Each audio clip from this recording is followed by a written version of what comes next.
আবারও আইজিএম হাসপাতালে চিকিৎসা পরিষেবা নিয়ে প্রশ্ন উঠছে। বৃহস্পতিবার রাতে একজন শিশুকে তার বাবা মা আইজিএম হাসপাতালে নিয়ে আসেন, কারণ মেয়েটির মুখে গরম জল পড়েছিল। তার মাথা এবং কপালের অংশ ঝলসে যায়। ডাক্তার দেখানোর পর ড্রেসিং করার রুমে পাঠানো হয়, কিন্তু ড্রেসিং করার ঘরে কেউই ছিলেন না।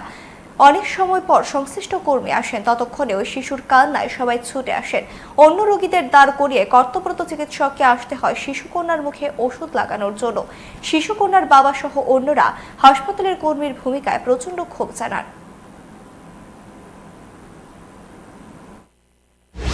হঠাৎ করে আমার মেয়ের গরম জল পিঠে সেটা চামড়া টামড়া দই লাগা থাকা আইজিএমে আইলাম ইমার্জেন্সিতে। তারা কইল যে বার্নার লাগাই দিব, ভিতরে যান। দেখাইলাম, দাঁড়াই রয়েছি মানে 15-20 মিনিট ধরে। বাচ্চাটা চিৎকার করতেছে, তারা জিজ্ঞাসি স্টাফ কই। একজনকে স্টাফ তো আসলো, একজনকে স্টাফ তো এনে 2 জন আছে, মনও খাইতে গেছে। একজন আরেকজনরে কইতাছে তো আমরা তো কিছু কইছে না। ডাক্তারে গিয়ে কইতাছি ও স্টাফ তো আছে, কিন্তু কই জানি গেছে।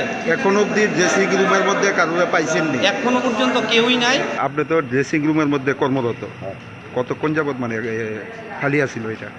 কারণ এই তো একজন আসলো, এখন রুগী লেগে গেছে। উনি কি কাজ করে? আমার ড্রেসিং করে একটা যে বাচ্চা নিয়ে আইছে মানে আগুনে, এখন শুনলাম আর কি, বাচ্চা নিয়ে গেছে। সেই জায়গার মধ্যে তো আপনার ডিউটি ভালো মানে অন্য জায়গায় যাওয়ার কারণ না, থাকে। গ্যাসের লেগে গেছে আমার। গ্যাসের মধ্যে কি ডিউটি হবে? না, গ্যাস আসেনি, জিজ্ঞেস যাবে সব কাজে জিগাতে গেছে? আমার সম্বন্ধ। এই যে গ্যাস প্লান্ট যে এটার মধ্যে কোনো দায়িত্বে আছেন আপনি? না না, কোনটার মধ্যে দায়িত্ব? আমি এটার মধ্যে আধা ঘন্টা যাবত এটা যে খালি আছিল। আধা ঘন্টা, হ্যাঁ, 10 মিনিট এসে গেছে।